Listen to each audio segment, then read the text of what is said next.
There was a guy, his name was Sam. Right from kindergarten, Sam had always been the typical A student. He actually really didn't need to study hard to pass his exams with flying colors. But something happened right when he started senior secondary school. He began to face some new subjects that actually made him to put in more effort than he initially would to get the same result, and that was very new to Sam. Now, the thing is that Sam has this belief that if something requires a lot of effort, then that thing is not meant to be. And so Sam decided if a subject was getting too hard, he would just not put in the effort. And over the course of time, Sam became an average student. Now there's another guy, his name is James. Now James was a typical average student, but something happened right when he was about to start senior secondary school. His biology teacher took a liking to him, and he also liked his teacher too. Because he did not want to let his teacher down, he decided to put in a bit more effort to really learn biology. And after that school year, James scored the highest score in biology in his entire class. But that was not what broke the camel's back. It was what his teacher said next that did.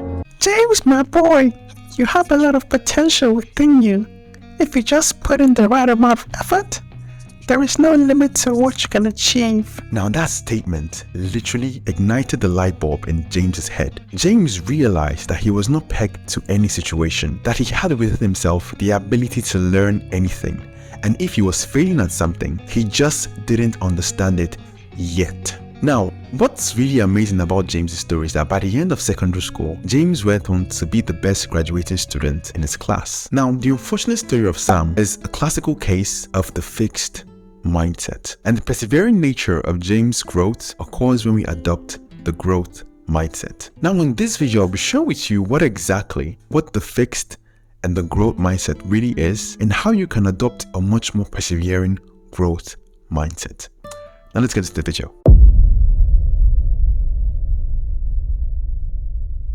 A major differentiating factor between the growth mindset and the fixed mindset is in the acquisition of skills. Now, most times when we have a fixed mindset, we tend to see skills as either you're born with it or you don't. Take for example, when I was much younger, I had always wanted to sing in a choir. When I go to church on Sundays and I see the worship leaders singing, I'm usually so in awe of the way they are able to hit some crazy high notes, and I literally believe that these people were born with golden voices. I felt that it was not possible for me to ever sing in a choir. Until one day, I actually observed the choir rehearsals, and what I discovered was that these guys actually made a lot of mistakes. And I got to realize that what I was hearing on Sunday was a really polished version that was brought about by hours and hours of rehearsals. And that was actually one of the things that motivated me to eventually join the choir. And over time, I eventually started to hit the notes that I myself thought were impossible to hit. Now, the thing is that when you have a fixed mindset, you are basically locked in a particular state. You may not believe some certain skills can be acquired, and you may not even try to acquire the skill in the first place. Now, another major difference between the fixed mindset and the growth mindset is that anything that requires you to put a tad bit more effort is a complete waste of time. Because most times, people with a fixed mindset, they believe that if it's difficult, it's not meant to be. But the truth is that what separates you from where you are and where you need to be is just some distance away from your comfort zone. And if you do not actually push yourself to go beyond your comfort zone, you may never acquire that thing that you truly want.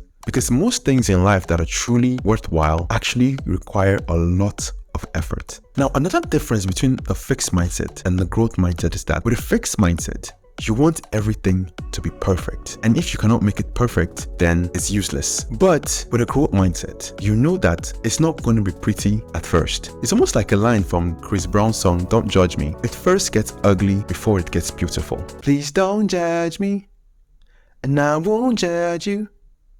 First gets ugly before it gets beautiful. Most times, when we are starting something new, it's not going to be pretty at first. It's going to be really messy. And if you really look at the lives of really successful people in different fields like Michael Jordan, Thomas Edison, Abraham Lincoln, they all didn't have it smooth at first. It was first ugly before it eventually became beautiful. Now, another major difference is the time frame of how they look at things. Someone with a fixed mindset would say, I would never know how to do this. But someone with a growth mindset would say, I just don't know how to do this yet. Now, it's that slight shift in the mental time frame of how they look at things that makes all the difference. Someone with a fixed mindset would actually never ever try to do that thing, but someone with a growth mindset would try and fail and try and fail and try again until they suck until they eventually get success. Now, the fixed mindset and the growth mindset are actually things that we do without knowing. Now, these are based on habits. Now, having a fixed mindset or having a growth mindset